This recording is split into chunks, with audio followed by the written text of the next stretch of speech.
Bom dia a todos. Bom dia, rapazes. Obrigada Bom dia. pela Bom dia. presença. Quanto tempo temos? 40 minutos. Isso daqui é o principal desafio nosso, tá? É o controlar o tempo. A minha ideia é que a gente faça 2 rodadas, mas também isso não é obrigatório. No entanto, a ideia é mais ou menos essa, daria um pouco menos ali de 5 minutos para cada um. Pode ser assim? José Antônio, eu queria começar com você e queria te perguntar de que forma que hoje o cenário econômico do Brasil, ele abre oportunidade, já que o nosso painel aí é de investimentos na inovação, abre oportunidade para empresas que querem investir justamente em inovação. Primeiro, bom dia a todos. Bom dia, meus amigos aqui de painel. Obrigado, João, família Camargo, Ana, Camila, obrigado pelo convite. Prazer estar aqui. Eu sou bem otimista com o Brasil. Eu acho que nós estamos numa fase muito positiva. Acho que, como foi falado pelo presidente Barroso, estamos menor nível de desemprego aí. A gente vem entregando números bem acima do que os economistas vêm falando. No ano passado, a gente entregou um número bem superior. Esse ano, a gente também acredita que vai entregar mais do que está... Você está mais otimista agora ou você estava mais otimista no governo anterior? Nós somos otimistas sempre. Nós somos... o empresário no Brasil tem que ser otimista, porque o dia a dia tem várias complexidades, mas nós acreditamos que estamos numa excelente fase. Acho que o Brasil vai pegar esse ano que vem uma economia boa. Acabamos de ter uma elevação de rating, né, pela Moody's. E na parte de tecnologia, que é o caso que nós vamos falar um pouco aqui, que é o caso do PicPay, o Banco Original, nós fomos pioneiros, né? O primeiro banco digital do Brasil foi o Banco Original. Hoje nós temos um PicPay com mais de 60 milhões de usuários. Já estamos entre os 7 maiores bancos do Brasil.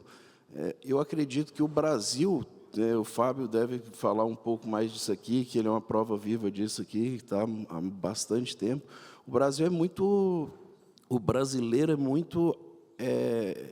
Ele gosta muito dessa parte de tecnologia, né? Você pega aplicativo de transporte no Brasil, é um dos melhores. A parte de mensageria no Brasil, acho que não existe nenhum país que tem tanta... A China tem, né, com o WeChat, mas são poucos os países que a gente tem tanta...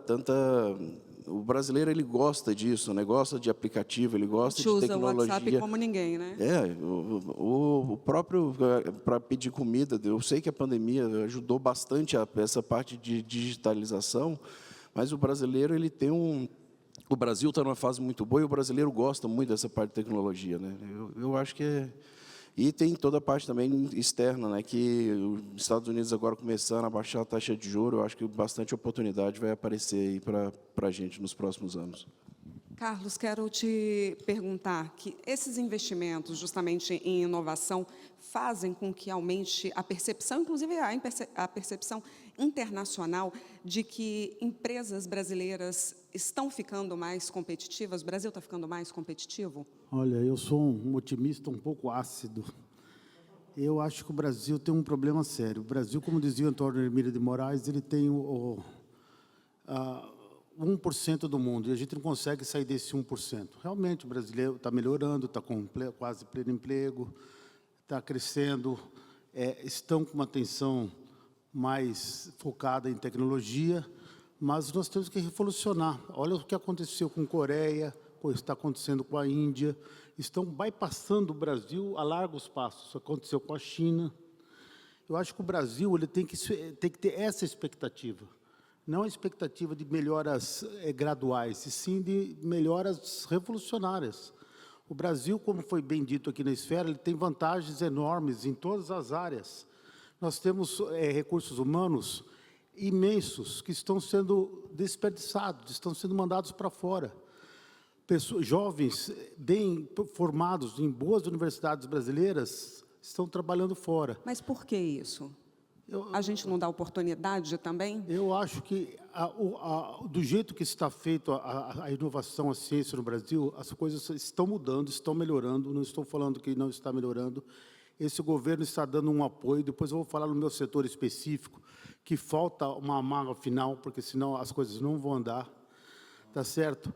Mas falta as empresas realmente investirem. Por exemplo, eu estava falando com um empresário aqui antes de ontem, em cacau. Ele falou, olha, eu criei uma tecnologia que me deu 40% de vantagem competitiva em relação ao mundo.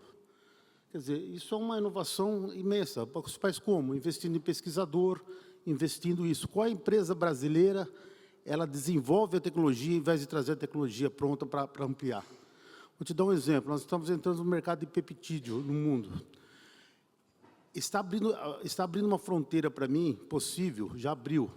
O primeiro pedido já saiu esse ano, de 100 bilhões de dólares de oportunidades no mundo. Eu tenho alguns concorrentes no Brasil que, em vez de desenvolver esse produto, estão licenciando. O mercado brasileiro é 2 bilhões de reais. Quer dizer, eles vão ficar brigando por 2 bilhões, eu vou brigar por 100 bilhões de dólares.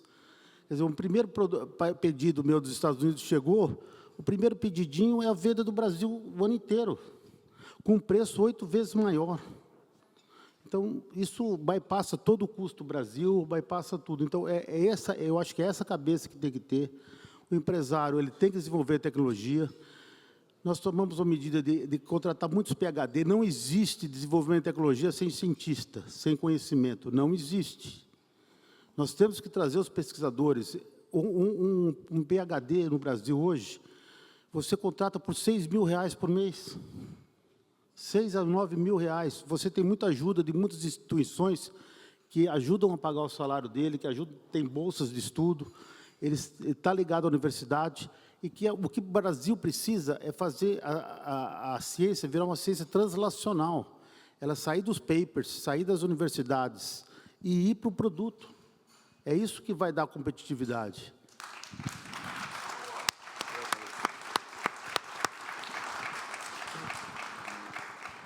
Fábio, recentemente a AWS anunciou que vai investir 10 bilhões de reais em 10 anos em infraestrutura. O CEO da Microsoft também esteve no Brasil, anunciou daí uma série de investimentos. Eu quero saber, e o Google, aonde é que se encontra aí nesse cenário? Em relação, bom, primeiro, Renata, obrigado pela pergunta.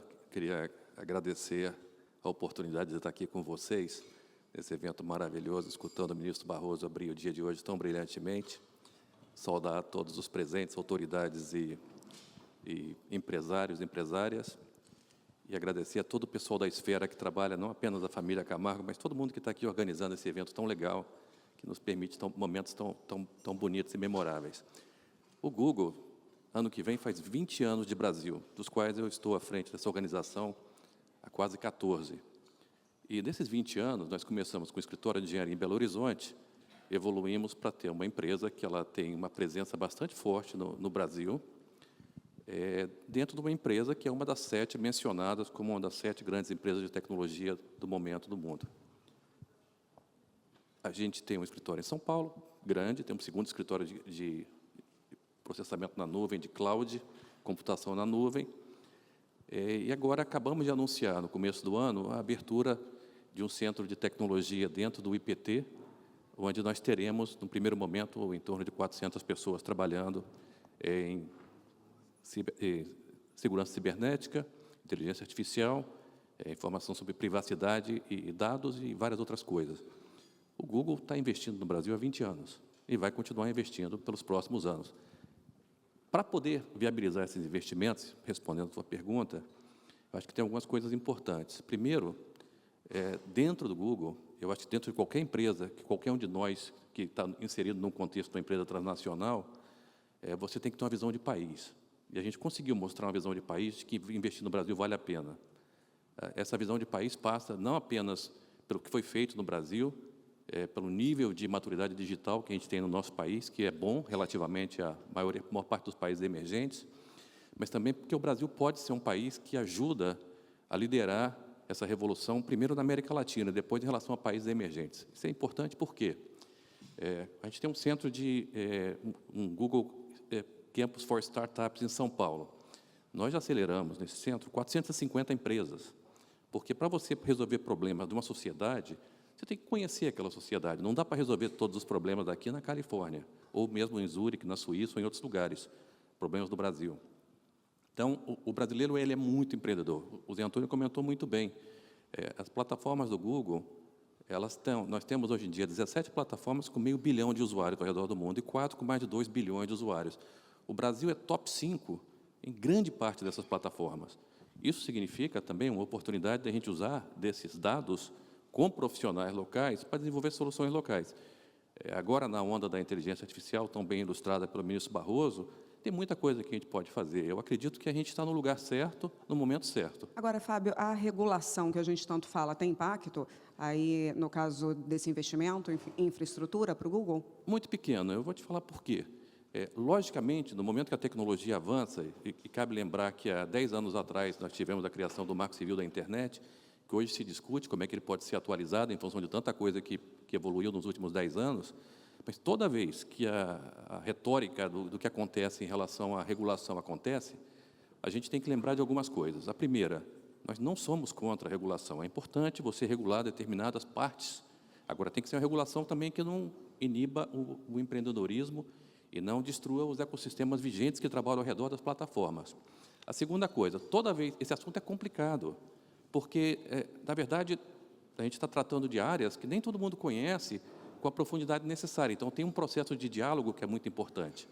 E a terceira coisa, toda vez que esse diálogo ocorre, e os executivos do Google que vieram ao Brasil, da Califórnia, as pessoas com maior graduação da companhia, e conversaram com o presidente do Senado, na Câmara dos Deputados, na Suprema Corte Brasileira, no Supremo Tribunal Federal, inclusive também no TSE, na parte eleitoral, todas as pessoas que saem do Brasil, elas saem encantadas porque o diálogo existe, as pessoas incorporam esses aprendizados na maneira como elas trabalham a legislação e, como foi colocado aqui antes, não é um negócio trivial você tratar de um processo regulatório, mas a gente sim acredita que ele é importante, ele é necessário, agora tem que ser feito de uma maneira que ela consiga ser, ao mesmo tempo, positiva para o país e para os brasileiros que trabalham ao redor dessas plataformas e que consiga funcionar para que a gente também tenha uma evolução ordeira do processo de tecnologia no país.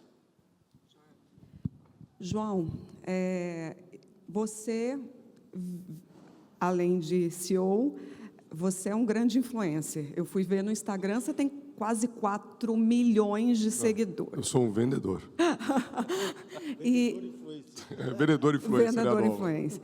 E eu fui ler no TikTok, porque o TikTok é jovem demais para mim, então eu não tenho acesso ao TikTok, mas você tem mais 600 mil seguidores no TikTok. Em que momento te deu um insight e como é que foi isso? E você falou, isso daqui vai impulsionar as minhas vendas. Boa. Em primeiro lugar, bom dia a todos. Ana, João, Camila e toda a família Esfera, muito obrigado pela participação, pelo carinho e por esse excelente evento que vocês estão construindo aí, que merece palmas, gente, por dedicação. Eu sei o quanto é importante o esforço de tudo manter de pé. Tem as palmas aí. Bom, como eu falei, eu sou um vendedor e o vendedor ele tem que ter comunicação. O vendedor é aquele barriga no balcão, catálogo na mão, olho no olho. Sempre tive a facilidade de comunicar com pessoas. E eu percebi essa digitalização há mais de 10 anos. Onde, no primeiro momento, eu fui um pouco discriminado. Porque você começar a abrir tua vida, você começar a mostrar o que você faz, você tem que ter alguns acordos com a tua família. Eu acho que a primeira negociação que foi feita foi acordos em casas, né? Amor, apaga essa foto, eu estou feia. Pai, nunca mais você tira uma foto comigo no Instagram, porque o teu Instagram está aberto. Conforme a família foi entendendo, a família foi vendo a possibilidade que a gente podia mostrar, não só o que a gente tem, mas aquilo que a gente faz, a gente começou a escalar. Mas o que faz a pessoa olhar você e querer vender seu produto, querer comprar o seu produto que você está vendendo? Primeiro, quando você mostra como o empreendedorismo ele é uma alavanca fundamental para um motor para o Brasil, você começa a criar fãs da tua pessoa e da tua marca. E isso vai conectando, porque pessoas compram de pessoas. Produto que não fala, não vende. E como eu sou um vendedor, eu comecei a conseguir falar direto com o consumidor. Até então, eu falava com o cliente, eu não falava com o consumidor. E com isso a gente conseguiu fazer uma escala. E hoje, dentro do nosso setor, nós somos a empresa mais digital do Brasil e uma das top 1 no mundo. Sua empresa tem menos seguidores do que você pessoalmente? Sim, exatamente isso. Porque pessoas compram de pessoas. O produto que não fala não vende, não adianta. Quando o cara compra de você, ele quer ser um pouco você? Exatamente, até para inspiração. E por incrível que pareça, quando você vê o perfil, Fábio, você vê ali o diagnóstico das pessoas que te seguem, né? A minha maioria são jovens. 40% hoje são de 8 anos a 16 anos, que justamente querem ver esse Brasil que dá certo e esse empreendedor que transforma o nosso país, que é a nossa máquina, o empreendedorismo.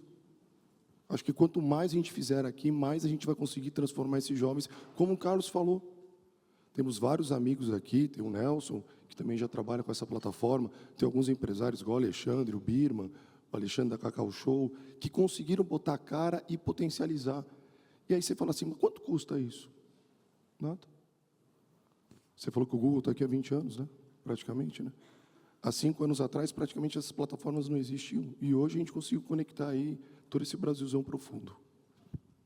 Carlos, o setor da saúde, linkando com o nosso painel, é um dos setores mais inovadores, mas eu imagino também que tenha uma série de problemas. Você começou a introduzir o assunto e eu queria que você nos dissesse o que vocês enfrentam. Bom, antes de mais nada, eu queria dizer que inovação não é só inovação tecnológica, inovação é tudo. O João, por exemplo, é um exemplo, ele é um gênio de marketing, ele inovou na área de marketing. Tá certo? Ele trouxe o marketing para a indústria farmacêutica, que a indústria farmacêutica nunca, até então, pensou.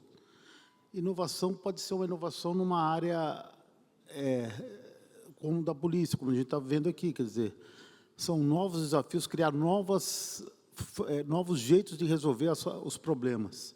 Tudo isso é inovação, e todo esse tipo de inovação é que cria, que alavanca um país, que alavanca o conhecimento. Nós estamos fazendo um outro tipo de inovação, que é mais ciência. E nós usamos, por exemplo, a Google está aqui, ele não falou, mas, por exemplo, nós usamos muitas ferramentas deles com um sistema computacional em nuvem, que agora até um prêmio Nobel, ganhou o Prêmio Nobel de Química, que abriu essa fronteira para a gente, desenvolver moléculas em sílica.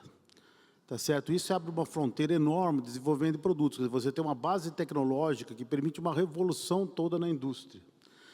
E o que nós estamos fazendo é isso. E tudo isso permite...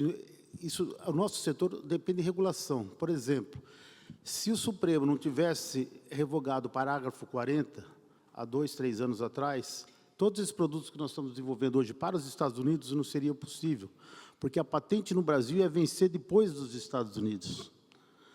Então, tudo isso é regulação. O nosso setor, eu brinco, não tem uma agência, tem uma babá. Porque produto a produto, por exemplo, se eu tenho um celular, se eu mudar a cor da capinha do celular, eu preciso de uma autorização que precisa ser protocolada, que vai demorar de 6 meses a 1 ano para ter uma resposta, e se não sair no Diário Oficial, eu não posso trazer. E depois eles têm que mandar uma pessoa aonde fabrica essa capinha, verificar se a empresa está em condições de vender aquela capinha que ela disse que dá. Mas o maior problema não é esse. Nós temos esse tipo de problema, mas esse é o nosso dia a dia. O maior problema é que a nossa agência ela foi criada para risco sanitário, e não para risco sanitário e inovação, como são as agências do mundo, como a FDA, como a EMEA. E nós temos que dividir a agência, temos que ter uma diretoria de inovação e uma diretoria de medicamentos. Eu brinco que quem faz assistência técnica não faz inovação. Quer dizer, o nosso dia a dia, o registro de medicamentos genéricos para acesso à população, é uma cultura, e inovação pressupõe risco. E do jeito que a agência está formada por servidores públicos, por farmacêuticos, isso não permite que ela vá nesse sentido. Eu acho que tem um momento muito importante, porque o governo atual ele está apoiando a inovação, principalmente na indústria farmacêutica, com BNDES, com FINEP, com compras ministeriais, mas tudo fica preso na Anvisa. Nós temos uma oportunidade muito grande, porque agora, no fim do ano, 3 diretores fez seu mandato, como é uma agência com mandatos. E está aqui o presidente do Senado, está aqui alguns políticos. É muito importante que a gente coloque novos diretores, com uma visão mais de desenvolvimento, mais de inovação, e não só de risco sanitário. A nossa agência, como uma agência de risco sanitário, é uma agência de primeiro mundo. Ela trouxe a indústria farmacêutica até aqui. Agora, nós precisamos dar o próximo passo. Não é uma crítica, é uma evolução. A gente está muito conservador nesse ponto, dentro da Anvisa. Ela não está preparada, não está na missão da Anvisa Inovação, está na missão da Anvisa Risco Sanitário. Nós temos que colocar a missão da Anvisa Risco Sanitário e Inovação, como é o FDA. O FDA, 15% do que ele faz é o que faz a agência brasileira. Os outros 85% é inovação. Não teria nunca uma vacina para a Covid do jeito no mundo como a agência nossa montada. Ela traz, as agências de fora assumem o risco, ela vai lá e carimba, vamos dizer assim, tá certo? O que a gente precisa é ter pessoas, é outro tipo de pessoa, é um pesquisador, você tem que discutir. Recentemente, agora no Brasil, esse ano, foi aprovada a lei de estudo clínico no Brasil. A indústria de estudo clínico no Brasil pode ser a segunda maior indústria de estudo clínico no mundo, depois dos Estados Unidos, pelo nosso tipo de população, pela qualidade dos médicos que a gente tem. E é isso que nós temos que trazer agilidade. A inovação é uma briga contra o relógio, é patente. Patente são 20 anos. Se você perder 10 anos para desenvolver o produto, você só vai ter 10 anos. Se você perder 15 anos, você vai ter 5 anos. Então, as coisas têm que ser ágeis. E tem que ser ágeis e assumindo o risco. Isso é o que nós precisamos. Carlos, aproveitando essa brecha, que eu acho que é super importante que a gente está no fórum, até para quando a gente fala de agilidade, assumir riscos e inovação, você falou um pouco sobre o genérico. A gente tem uma pauta que é a bula, né? Que com isso pode trazer benefícios de agilidade, não só para a cadeia produtiva, também como a população brasileira, de a gente poder eliminar a bula do medicamento e, por meio dos meios digitais, a gente conseguir explicar um pouquinho isso. Não é só isso, não é eliminar a bula, isso é uma inovação. Quer dizer, a bula, ela pode ser uma bula digital. Como diz, todo mundo tem telefone na mão. Eliminar a bula no sentido tem o celular na mão. E a bula digital é uma bula inteligente. Primeiro, pessoas cegas hoje não têm acesso à bula, que a bula digital vai ter, ela pode ser uma bula falada. Uma bula digital, você pode escrever, eu sou homem, 45 anos, você não vai ler a parte que você está grávida, que você está isso, que você está aquilo. E você vai poder colocar toda a interação medicamentosa, todos os medicamentos que você toma, vai te dar, olha, esse medicamento não pode ser tomado com outro. Quantas milhares de árvores ou milhões de árvores a gente derruba para colocar um papelzinho dentro da caixa? E aquele papel não é o problema disso. O problema é que aquela bula diminui 5% a produtividade da indústria. Imagina colocar 600 bulas por minuto dentro de uma caixinha, que hoje as máquinas de produção fazem isso. É impossível, você vai ter que reduzir a velocidade da máquina. E a bula digital ela é muito mais inteligente. E é uma coisa que passou no Congresso, é uma lei que, para ser implementada na Anvisa está há 3 anos.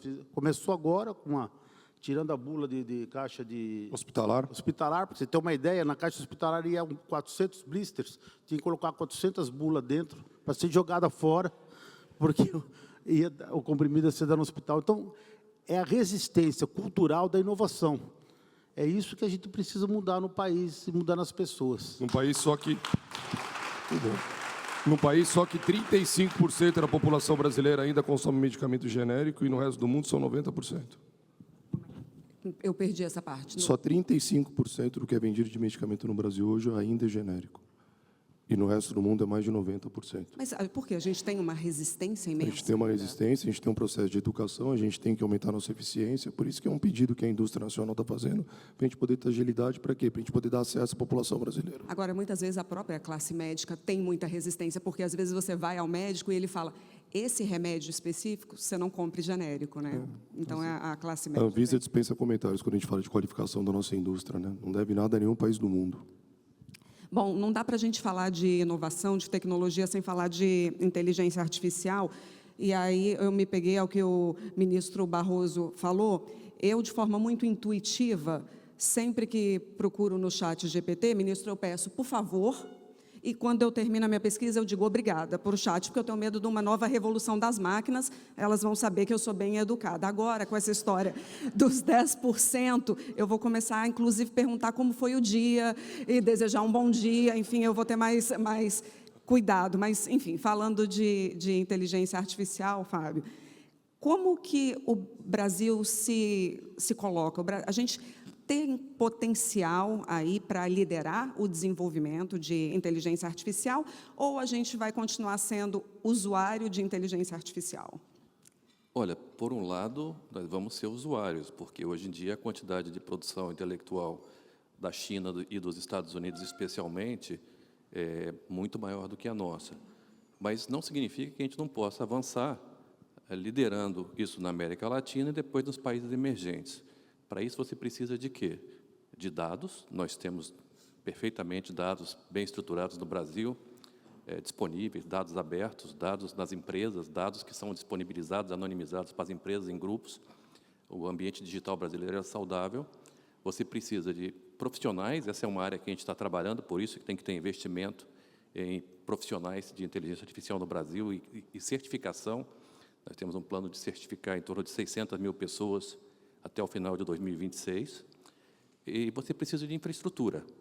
Os profissionais vão desenhar modelos, modelos abertos, modelos grandes, modelos distribuídos, e você precisa de infraestrutura. A infraestrutura tem a ver com data centers, tem a ver com cabos submarinos, e hoje em dia isso está muito bem arquitetado no Brasil.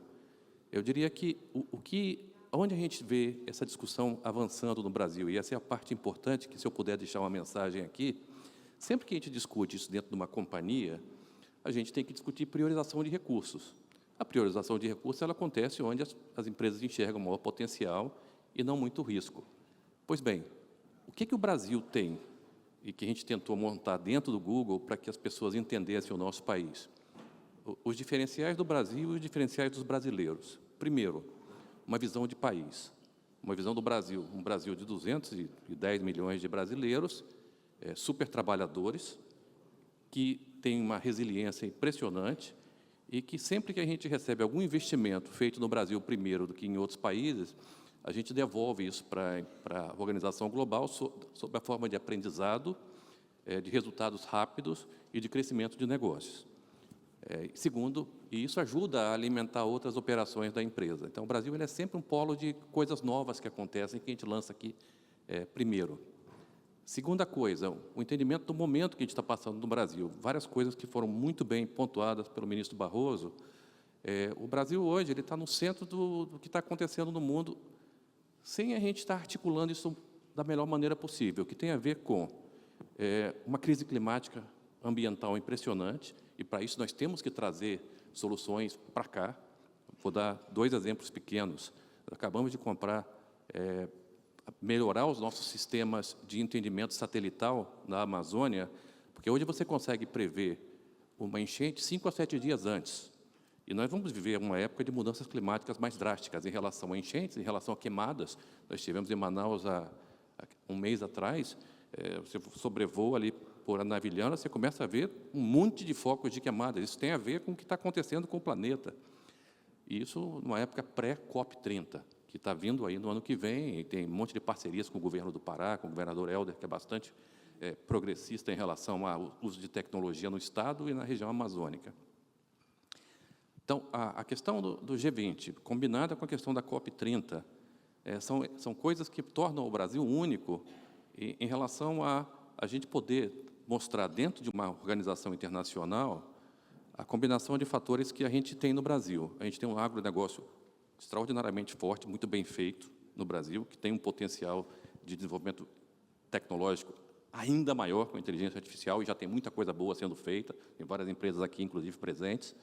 Você combina com isso a questão da oportunidade da gente tratar a questão climática, que é a coisa certa a fazer, combinado ainda com a transição energética, da qual o Brasil tem um potencial enorme de sair com as energias renováveis, para mostrar uma receita de mudança para o planeta.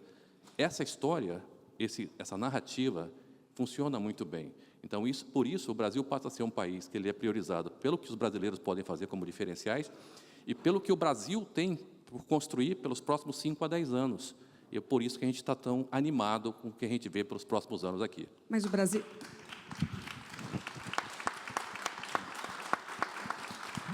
Mas o Brasil tem potencial para participar dessa revolução da inteligência artificial? Absolutamente sim, levando em conta o fato que foi discutido aqui ontem, que nós temos 20 mil engenheiros formados por ano, 26 mil, dependendo da estatística.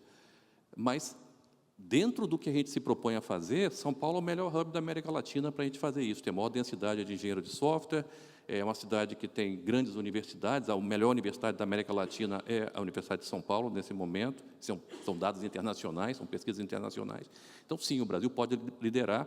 Agora, você não vai liderar o mundo enquanto você não começar a fazer o trabalho no Brasil e depois na América Latina. Mas, sim, o Brasil é um país sério candidato a ser um excelente player global. Nós pegamos 100% do nosso primeiro atendimento hoje, 100% já é via inteligência artificial.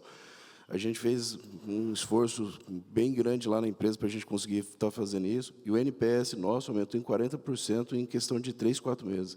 Então, assim, de fato, quando você pega para fazer e tem time bom, e o Brasil tem muita mão de obra qualificada, dá para melhorar, sempre dá para melhorar, mas hoje eu acho que a gente tem evoluído bastante.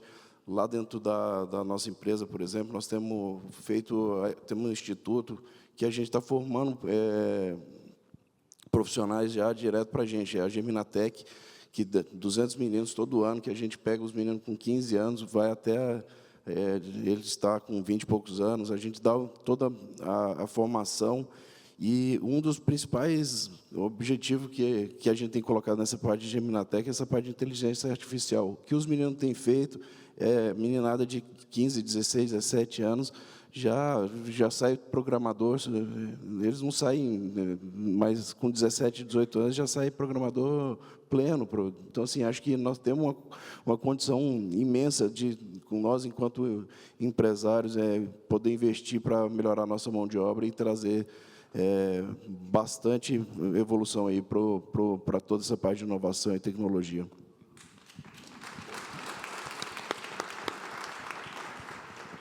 João, agora é uma empresa com o tamanho do portfólio da CIMED. Como que ela se beneficia da inteligência artificial? E já dá para ver o contrário também, como que ela se prejudica, ou ainda não deu para ver essa parte? Quando a gente fala em inteligência artificial, hoje em dia, é uma palavra que de uma hora para outra tudo se fala, né? A gente, dentro da nossa empresa, a gente já vem fazendo um trabalho há mais de 2 anos para a gente poder identificar como é que a gente poderia agilizar essa visão de inteligência artificial. Hoje, no Brasil, são mais de 90 mil farmácias, mais de 50 mil farmácias são farmácias independentes, e que o grande desafio dessas farmácias independentes é o capital de giro. E a gente estressa muito o nosso modelo de negócio. A gente iniciou um projeto dentro da empresa que chama-se Foguete Amarelo, onde a gente traz uma solução, onde a gente chama essa solução como prateleira infinita. O estoque é meu, eu boto o estoque nesse pequeno empreendedor e ele só vai me pagar na hora que ele vender o produto. Tá? Aí, com isso, o que acontece? A gente consegue ter todas as informações para justamente a gente poder usar o NPS, o SNOP, para a gente poder ter agilidade dentro da cadeia. Então, hoje, a inteligência artificial está muito mais dentro do processo interno nosso de agilidade, para a gente poder ganhar velocidade, para depois a gente chegar nesse consumidor final, que é onde acho que o caminho aí ainda é uma estrada um pouco longa, mas é o princípio. Já viram a parte negativa ou ainda não? Já sofreram com ela, ainda não? Não, ainda não. Acho que muito mais aprendizado do que parte negativa. Eu acho que uma das coisas fundamentais que ele falou é essa cultura, né, de como você vai transformar essa inteligência para dentro da tua empresa. Acho que essa é uma grande visão, né? Se fala muito para fora, mas não se fala para dentro. E essa cultura é uma cultura que é aquilo que a gente sempre deixou bem claro dentro do nosso grupo. O primeiro cliente do nosso produto são as pessoas que trabalham com a gente. A hora que o time entende isso daí, aí vira uma potência. Renata, se eu puder fazer um comentário, se você observar em todos os painelistas aqui, você vê um tom otimista. A gente acredita que a inteligência artificial ela tem que ser, ao mesmo tempo, ousada, mas responsável. Nas pesquisas ao redor do mundo mostram que o brasileiro é um dos povos mais otimistas em relação ao uso de inteligência artificial. E, de novo, tem que ser ousado, mas tem que ser responsável. A gente tem várias frentes de trabalho para evitar que a inteligência artificial seja usada de uma forma não ética ou de uma forma que possa ser prejudicial. O que criou uma grande apreensão agora nas eleições, né? A gente não sabia como que isso ia ser utilizado. Nós trabalhamos muito perto do TSE, trabalhamos muito perto das entidades responsáveis em relação à produção de conteúdo, em relação à comprovação de fatos, porque você pode ter fatos produzidos em escala hoje em dia, da maneira como existia, mas não era tão automatizado. Mas, se você olhar bem, isso é um elemento importante para, primeiro, vantagem geopolítica. E essa é a versão americana dos fatos. Os americanos começaram a entender que, da maneira como a China está trabalhando, isso é uma diferenciação geopolítica. A tua economia passa a ser melhor ou pior dependendo dessa nossa busca por incorporar isso nas empresas e na sociedade como um todo. O que eu acho incrível e bacana nessa história é, se você for a cada empresa que está aqui nesse ambiente, está todo mundo encontrando alguma forma de usar. Isso vai demorar ainda uns 4 a 5 anos para que a gente possa realmente encontrar todos os melhores casos de uso para que isso possa funcionar de verdade. Mas tem muita coisa boa por acontecer. Fábio, queria que você me respondesse rapidamente, porque eu ainda tenho mais uma pergunta para o José Antônio, mas você se surpreendeu agora nas eleições com a baixa quantidade de utilização de inteligência artificial? Houve muito, mas, pelo menos nós, como imprensa, a gente estava traçando um cenário caótico, que não aconteceu. Aconteceram alguns eventos pontuais, mas não foi um cenário caótico em relação à inteligência artificial. Você se surpreendeu? Eu fiquei satisfeito, não me surpreendi, porque todas as empresas de tecnologia tiveram um trabalho continuado ao longo das últimas eleições, que eu acho que se materializou agora de uma maneira ainda mais concreta e mostra maturidade, sabe? Mostra maturidade tanto do ponto de vista do eleitor, quanto a gente mostra maturidade do ponto de vista dos candidatos e partidos.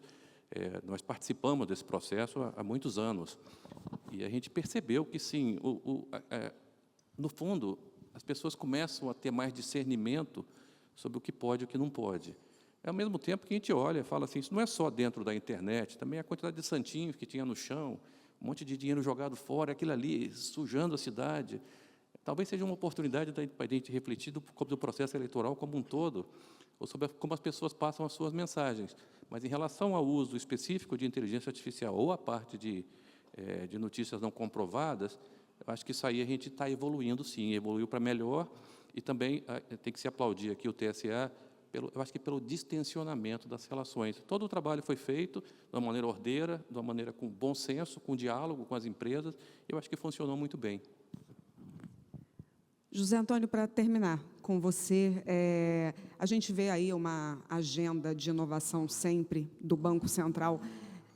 Eu queria saber qual que é a expectativa para os próximos anos e queria também te perguntar uma curiosidade minha, quando veio o Pix? O que aconteceu com o PicPay? O PicPay teve que se revolucionar também? Boa pergunta, porque a gente fala bastante sobre isso, né? E a nossa visão é que o Banco Central, nos últimos 10, 15 anos, ele vem evoluindo muito, né? Toda parte, né, a gente fala do Pix, mas tem o Open Finance também, a quantidade de coisa que o Banco Central vem fazendo. Vou dar um passo atrás, assim. O Brasil é um país que super concentrado, né? 80 e poucos % das transações financeiras estão em meia dúzia de bancos aí há décadas, né? E agora, recente, aí, com toda essa parte que o Banco Central vem fazendo, né?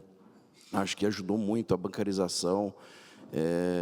Hoje, na média, cada brasileiro hoje tem 4 contas, né? Então, assim, isso dá mais... Um brasileiro tem 4 contas, é a média. Se você pegar a geração mais nova, aí abaixo de 30, eles chegam a ter 6, 7, média de 6 e poucas contas por usuário. Então, assim, isso eu acho que foi uma grande evolução do Banco Central de estar, né, como eu falei aqui, nós fomos a primeira conta digital. A primeira conta digital foi feita pelo Banco Central. O primeiro formulário, eles pediam 10 páginas, que tinha que todo passo a passo. Hoje em dia, você abre uma conta em minutos, né? É muito simples, é muito fácil. E eu acho que, além de trazer bancarização, além de trazer facilidade para as pessoas, além de você não ter que ficar em fila de banco mais,